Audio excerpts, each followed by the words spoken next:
बहुत बढ़िया अवसर है। मंत्र न चले नाम चला लो, नाम न चले तो चतुरासी जी गुनगुनाने लगो। बिल्कुल अवसर मत दो, जैसे दुश्मन नीचे गिर पड़ा है, आप ऊपर चढ़े हो, अब उसको ऊपर आने का अवसर मत दो। ऊपर आने का अवसर दिया तो अब आपको ऊपर आने का अवसर दुश्मन नहीं दे पाएगा। ध्यान रखना, एक बार अगर अब मन चढ़ गया आपके ऊपर और मनमानी आचरण करा लिया तो आपको भजन लायक नहीं रखेगा, क्योंकि वो समझ चुका है कि तुम ऐसी जगह पहुंच चुके हो कि अगर अब हम इसको हरा ना पाए तो मुझे जिंदगी भर इसका गुलाम बनना पड़ेगा। मन ने देख लिया है कि अब हम मारे जाएंगे, अब मुझे मरना पड़ेगा, तो वो आखिरी कोशिश करके आपका नाश करेगा। बस आप सावधान हो जाओ। इस समय आपके घुटने उसकी गर्दन के ऊपर है, ऐसा समझो, क्योंकि सदगुरु आश्रय, संत आश्रय, सत्संग, नाम धाम आश्रय, अब वो विचलित हो रहा है, भड़बड़ा रहा है। कोई तो मिले ऐसा, थोड़ा तो हमें जीवन दान दे, क्या विषय भोग, थोड़ा तो मुझे विषय सेवन करने को मिले। चूक कर दी तो फिर गिरा देगा।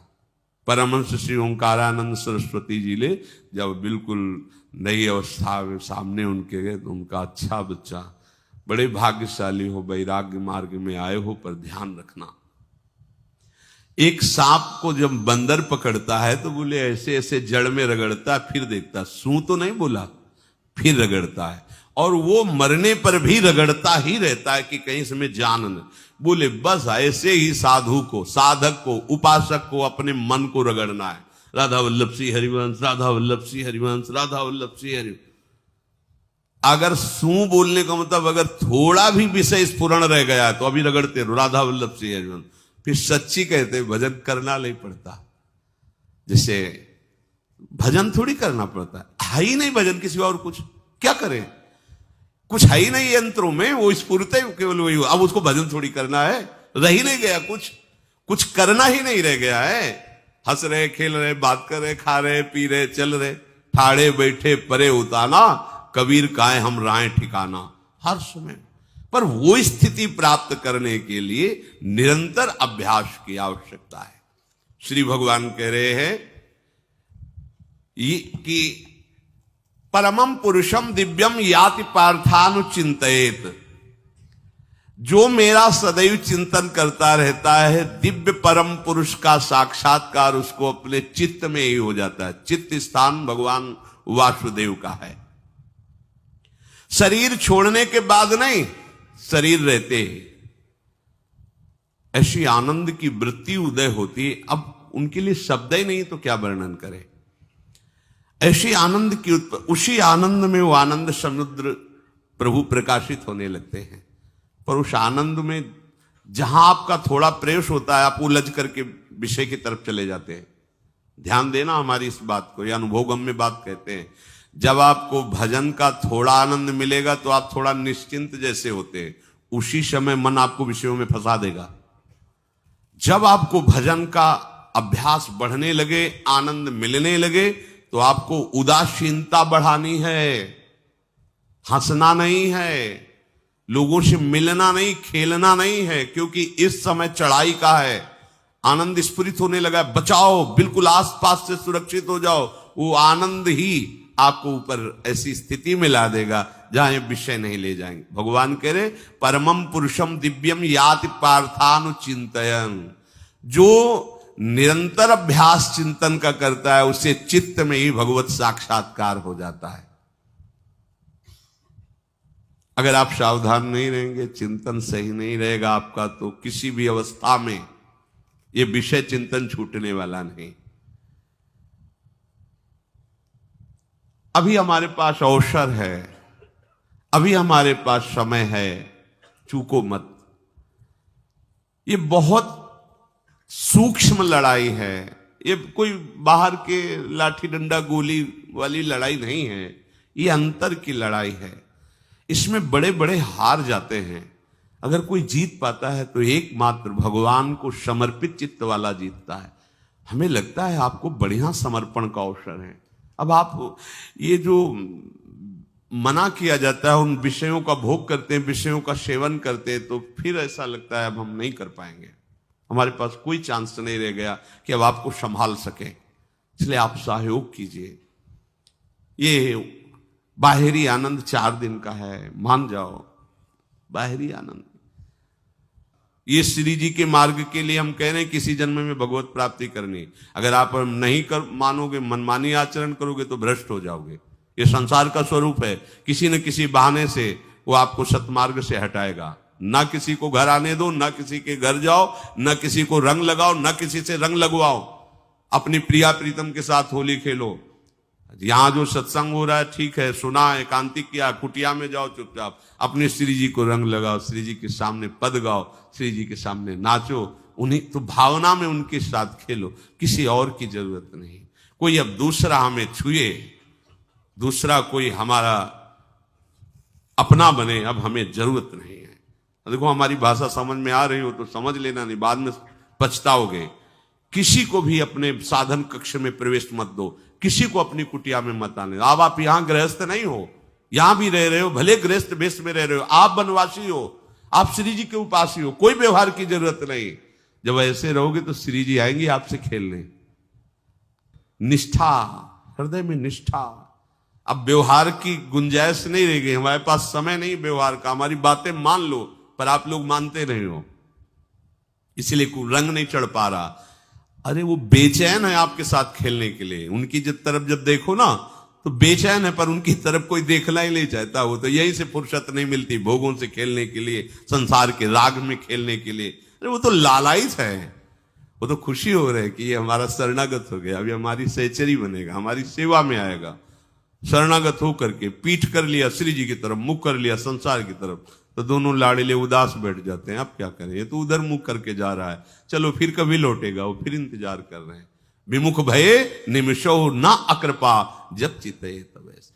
खूब अभ्यास करो नाम। जब कोई होली दिवाली त्योहारी, हमारा सारा त्योहार लाडली लाल से है, इन्हीं के साथ खेलो।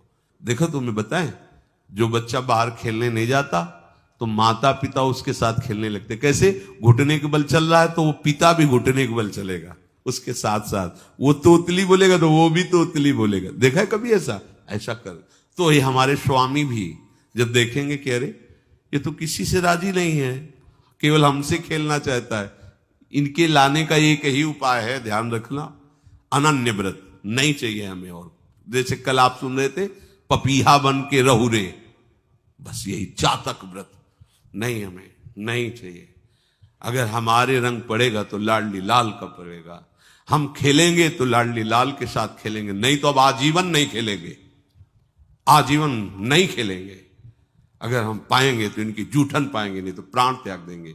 जिएंगे तो वृंदावन में जिएंगे, नहीं जीवन। ये व्रत चाहिए। काहे को व्यर्थ समय नष्ट कर रहे हो? धारण करो अनन्य निष्ठा का व्रत। इनको अपनी तरफ आकर्षित करने के लिए अनन्यता ही व्रत है। रसना कटो जो अन रटो, निरखियन फुटो नयन, श्रवण फुटो जो अन सुनो, श्री राधा जसमैन। कोई भी सत्संगी कोई व्यसन न करे, अन्य किसी से संपर्क न करे, खूब पद गाओ, खूब नाचो, अपना दरवाजा कुटिया का बंद करके खूब रो, नाचो, खेलो, कूदो, उन्हीं से वो खेलने लगेंगे। उनको चैन नहीं है आपके सिवा। आप चैन से रह रहे हो, हमारे प्रिया प्रीतम आपका इंतजार कर रहे हैं, तभी आप पर हेतु की कृपा की। ये बात अंदर की समझो। प्रिया प्रीतम अंदर से आपको बहुत प्यार करते हैं, पर हम देखते हैं कि आप प्रिया प्रीतम से प्यार नहीं करते। आप संसार की तरफ बढ़ते जा रहे हो, हाथ फैला खड़े, मेरी तरफ आ जा। ये हमारे भगवान नहीं है, ये हमारे लाडली लाल है। हम इनको भगवान नहीं, ये तो प्रेम के खिलौना दो खेलत है, प्रेम खेल।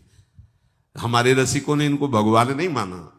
अगर कोई संकट आया तो अपने आंचल में छुपा के इनको लेके भागे।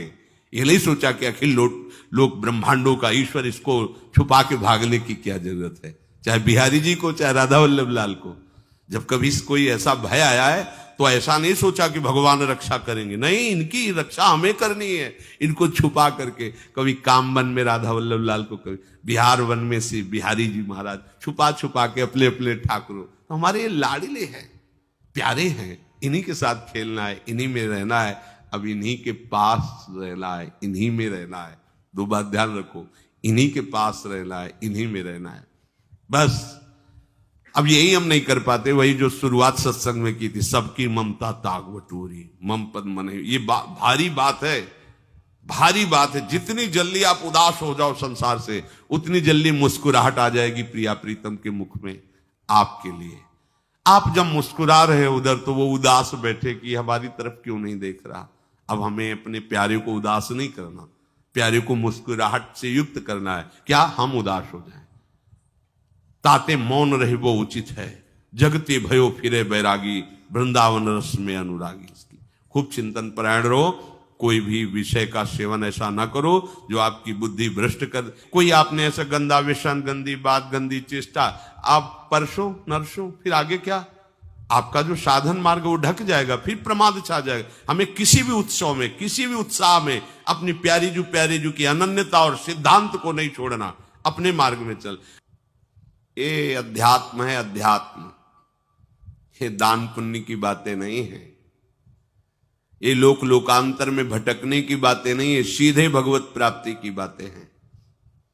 यत करोषि, जो भी तुम करोगे वो तुम्हें अपने आराध्य देव के लिए करना है, आराध्य देव को समर्पित करना है। देहाभिमान अभी कुछ ही समय में गलित हो रहा है, ऐसा आपको अनुभव होने लगेगा। कैसे समझेंगे? देहाभिमान गलित हो रहा है जब आपका अपमान हो और आपको कोई फर्क न पड़े, आपका सम्मान हो, आपको कोई हर्ष नहीं हुआ, बड़ा लाभ हो गया, कोई सुख नहीं हुआ, बड़ी हानि हो गई, कोई दुख नहीं हुआ। शरीर स्वस्थ है, कोई हर्ष का विषय नहीं, शरीर अस्वस्थ है, कोई शोक का विषय नहीं। यह है देहाभिमान गलित होने का स्वरूप।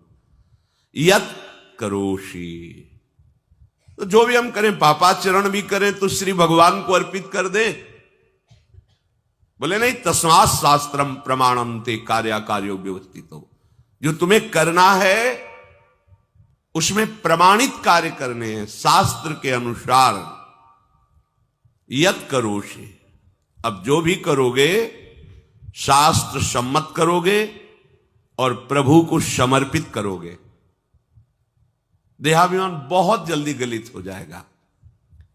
यदश्नाशि अशन भोजन, जो भी पाओगे पहले प्रभु को भोग लगाओगे, देहाभिमान गलित हो जाएगा। मान लो मेरी बात, ये सब 4 दिन के उत्सव, 4 दिन की चांदनी है। शोक समाज पूरा तैयार हो रहा है हमारे ऊपर आक्रमण करने के लिए। तुम्हें क्या पता? शोक का अंधेरा छाने के पहले ही व्यवस्थित जहां पहुंचना है वहां पहुंच जाओ, फिर अंधेरा छा जाएगा, कोई फर्क नहीं पड़ेगा। अभी आप यात्रा ही नहीं प्रारंभ किए हैं और अंधेरा आ गया तो मार्ग ढक जाएगा और जीवन व्यर्थ चला जाएगा। कुछ भी मत खाओ। कैसी धूर्तता हमारी बुद्धि में बैठी है। रसेंद्री की तृप्ति के लिए हम गुरुजनों की आज्ञा को रौंद करके चंद विषयों का सेवन करते हैं। धिक्कार है जीवन को। यदि आज्ञा उल्लंघन करके अमृत भी पीने को मिले तो विष हो जाएगा, ध्यान रखना। इंद्रियों की चाटुकारिता करते हद हो गई। अरे संसारी पुरुष में ऐसा देखे तो चलो, लेकिन जो भगवत मार्ग के पथिक, धिक्कार तुम्हारे जीवन को। प्रियाजू को बिना भोग लगाए अर्पित किए तुम पाने के लिए उत्साहित कैसे हो रहे हो? जिन वस्तुओं को निषेध किया गया है उनकी तरफ स्वप्न में भी अगर गति हो तो जलन होनी चाहिए कि स्वप्न में भी हमने कैसे स्वीकार कर लिया।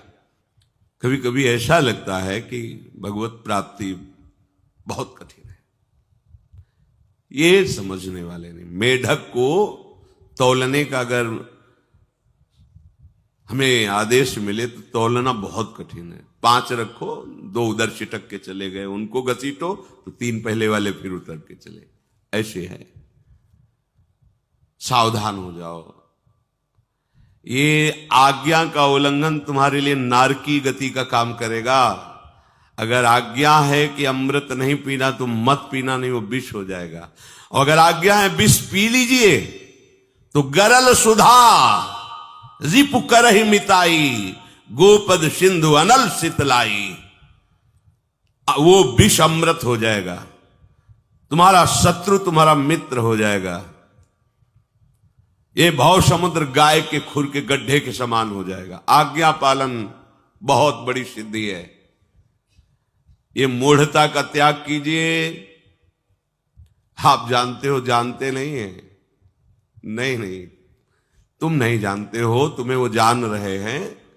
अगर तुम अपना आनंद चाहते हो, सुख चाहते हो, तो आज्ञा पालन करो। इसी से देहाभिमान गलित होगा। तुम्हारी एक एक वृत्ति उस सर्वात्मा प्रभु बैठे देख रहा है, और उन्हीं के रिझाने के लिए तो तुम्हें मानव देह मिली, भगवत मार्ग मिला। ये ध्यान रखो, एक बार भी बिना भोग अर्पित किए हुए जो पाओगे वही तुम्हारी बुद्धि भ्रष्ट कर देगा। देख लो आंख खोल के कैसे बुद्धि भ्रष्ट होती है। वो अपने आराध्य देव इष्ट देव की ही निंदा करने लगता है, आराध्य देव इष्ट देव के विपरीत चलने लगता है। ये बुद्धि गिरी मतलब सर्वनाश। जो शास्त्र में कहा गया है, कामः संजायते क्रोधा क्रोधा स्मृति विभ्रमा स्मृति भ्रंशात् बुद्धिनाशो, बुद्धिनाश को ही कहा गया प्रणश्यति, नष्ट हो गया, वो किसी काम का नहीं। यत करोषि, जो भी कर रहे हो वो प्रभु के लिए हो और प्रभु को अर्पित करो। यदश्नाश, जो भी असन भोजन करते हो, जो भी तुम्हारी जिह्वा में जाए, अगर तुम इसी जन्म में भगवत प्राप्ति करना चाहते हो तो बिना भोग लगाए मत पाना, मान लीजिए। फिर कह रहे यज्जुहोषि, जो भी तुम, हवन का तात्पर्य होता है भागवतिक कार्य करते हो, वो प्रभु को अर्पित कर दो, बड़ा सुख मिलेगा। जो तुम ददाशी, किसी को भी कुछ भी देते हो, प्रभु को दे दीजिए। देने के पहले उसमें भाव कीजिए, राधा वल्लभ लाल इसके हृदय मंदिर में बैठे हैं। अब भोजन जल वस्त्र जो भी आपको उसको दिया तो उस व्यक्ति को नहीं दिया, सीधे ठाकुर जी को दिया, राधा वल्लभ लाल को दिया। यत तपस्यासी, जो भी तुम तपस्या कर रहे हो, काम वेग को सह रहे हो, क्रोध को सह रहे हो, गर्मी सर्दी सह रहे हो, अनुकूलता प्रतिकूलता सह रहे हो, ये भी प्रभु को अर्पित कर दो। भगवान आदेश कह रहे हैं तत्कुरुष्व मदर्पणम, ये सब मेरे को अर्पित करने का मतलब मेरी पूर्ति नहीं हो जाएगी, तेरी पूर्ति हो जाएगी। भला ये सब नदियां समुद्र में गिरना बंद कर दें तो समुद्र घट जाएगा क्या? यद्यप समुद्र प्राकृतिक है, चिदानंद नहीं, भगवान तो चिदानंद समुद्र है। कोई भी नदी चाहे बाढ़ युक्त जाके गिरे या गिरना बंद कर, समुद्र में कोई फर्क नहीं पड़ता। इसीलिए सेवक जी ने कहा है, मांगो मन मनुष्य दासी अपनी कर, पूर्ण काम सदा हृदयम। हे पूर्ण काम प्रभु, यद्यपि आपको मेरी जरूरत नहीं है, पर मैं अपने लिए मांग रहा हूं कि अपनी दासी बना लीजिए। मद भक्तो मईश्वरे सर्वज्ञे परम गुरु वासुदेवे समर्पित सर्वात्म भावः, यत् पश्यति शृणोति स्पृशति वा सर्वमेव भगवान वासुदेवः, इत्येवं गृहाविष्ट बुद्धिर मद भक्तः सन एतत् यथोक्तम सम्यक दर्शनम विज्ञाय मद भावाय मम भावो मद भावः परमात्म भावस्तस्मै परमात्म भावो योपपद्यते युज्यते घटते मोक्षम गच्छति। वेद कहता है, भगवान की वाणी, मद भक्तो, जो मेरा भक्त हो गया है। अभी हम देह भक्त हैं, भोगों के भक्त हैं, विषयों के भक्त हैं, काम क्रोध लोभ मोह जब जो चाहता है हमें परास्त कर देता है। लेकिन जो मद भक्त हो गया उसको नहीं। बाहरी वेश परिवर्तन से मद भक्तो नहीं होता। कभी कभी हंसी आती है कि अमृत कुंड को छोड़ करके मल कुंड का स्वाद लेने के लिए कितना लालायित है जीव। कैसी मंद बुद्धि, मतलब एकदम लगता है कि वाह प्रभु आपकी है विचित्र माया है। ये इधर कूदे तो अमृत कुंड है, इधर कूद रहा है मल कुंड है। वो जानबूझ करके अमृत को त्याग करके मलकुंड में जा रहा है। जहां हमारी प्यारी जी और प्यारे जी की ऐसी सुख वृत्ति है, वेणु कानन कुणित श्रवण सुंदर सुनत मुक्ति सम सकल सुख पाए पग पेलिरी। मोक्ष सुख को भी लात मार करके जिस सुख में बढ़ा है, कैसा कैसा तुम्हारा आश्रय है। हमारे युगल सरकार का ऐसा सुख है कि मोक्ष सुख थूक देने योग्य हो जाता है, और आप युगल सरकार को एक तुच्छ विषय के लिए छोड़ देते। कैसे भक्त हो तुम, कैसे हो तुम? खुद प्रश्न करके देखो। कभी तुम्हें अपने ऊपर धिक्कार नहीं आता? अपने को बहुत चतुर समझते हो, अपने को बहुत प्रवीण समझते हो कि कोई नहीं जानता हम क्या खाते हैं, कोई नहीं जानता हम कहां जाते हैं, कोई नहीं जानता हम कैसे खिलाड़ी हैं कि खेल रहे हैं। अरे पागल, तू कैसा खेल रहा है। ये जगन नाटक वैभवा, वो बैठे हुए डायरेक्टर सब कुछ देख रहा है और तुम्हारी कहानी लिख रहा है। बहुत होश में हो जाओ, हर समय तुम दृष्टि में हो, ऐसा मत समझो। मद भक्तो मईश्वरे सर्वज्ञ, समझ मैं सर्वज्ञ हूं, मैं सब कुछ देख रहा हूं। परम गुरु, मैं गुरुओं का भी गुरु, परम गुरु हूं। भगवान बोल रहे वो है, वही परम गुरु है, क्योंकि गुरु शब्द ही उन्हीं के आगे है, दूसरा कोई नहीं, कोई है ही नहीं दूसरा, दूसरो न कोई, वही परम गुरु है, क्योंकि उनके सिवा कोई है नहीं, वही है परम गुरु। बड़े करुणा में है। अगर ये सोचा जाए कि भगवान की वाणी और गुरु की वाणी अलग है तो भ्रम है आपको। भगवान की वाणी गूंज रही है, पकड़ो। आपको लगेगा बातें कर रहे हो, कहां गूंज रही है? अभी ट्रांजिस्टर लाइए, लखनऊ लगाइए, अभी बोलने लगेगा। तो वाणी गूंज रही ना लखनऊ की। कानपुर लगाइए, कानपुर बोल लेगा, क्योंकि उसमें पावर है उस वाणी को घसीटने का। एक यंत्र जैसा तुम्हारे अंदर तो पावर नहीं है, तुम अपने को बहुत पावरशील समझते हो। एक इतना बड़ा ट्रांजिस्टर लाइए, उसे आप अभी लगाइए बंबई, वो अगर स्टेशन आ रहा पकड़ में तो बोलने लगेगा कि बंबई की आकाशवाणी से बोल रहा हूं। आकाशवाणी पकड़ रहा है वो। तुम्हारे अंदर कितनी सामर्थ्य है। तुम गुरुवाणी सामने से नहीं पकड़ पा रहे हो, आकाशवाणी क्या पकड़ोगे? बहुत ज्ञानी, बहुत विज्ञानी, वो एक यंत्र पकड़ रहा है लोक के स्टेशनों को। अगर तुम मंत्र पकड़ लो तो तुम भगवान की वाणी ऐसे सुनोगे, ऐसे देखोगे, कहीं दूर थोड़ी है, सामने नृत्य करते रहते हैं। नेत्र खुले थोड़ा, पावर आप में है, जो मंत्र मिला है वो यंत्र पकड़ता है स्टेशन। पावर तुम्हारा सीधे पावर हाउस को पकड़ेगा। अखिल ब्रह्मांडों का पावर वासुदेवा समर्पित सर्वात्म भावः। तो यत् पश्यति यत् शृणोति स्पृशति, वो भगवान का स्पर्श करेगा, भगवान की वाणी सुनेगा, भगवान को ही देखेगा। कौन? जो मद भक्ता है। तो आप लोग बड़े कृपा पात्र हैं, भगवत मार्ग के पथिक बन गए। कहां फंसे हो यार, कहां? बड़ी हंसी आती है। साधक अपने छोटे से दोष को पहाड़ की तरह देखकर व्याकुल हो जाता है और गुरु और भगवान से पुकारता है, नाथ देखो मैं ऐसा, मुझे बचा लो। प्रभु अभी तक समर्पण नहीं हो पाया, उसे अपने में फुर्सत नहीं। जो मेरा हो जाता है वो निरंतर मेरा चिंतन करता है, इसलिए मैं उसको सुनाई देता हूं। तुम किसका चिंतन कर रहे हो? संसार का। तो क्या सुनाई दे रहा है? संसार। तुम किसको देखना चाहते हो? संसार को। तो क्या दिखाई दे रहा है? स्त्री पुरुष दोष गुण। भगवान कह रहे मद भक्तो, जो मेरा भक्त है वो यत् पश्यति शृणोति स्पृशति। प्रभु स्पर्श में आते, केवल देखने में ही नहीं आते। क्या भगवान को ध्यान में देख लिया? समय जैसे आप गले लगते हैं,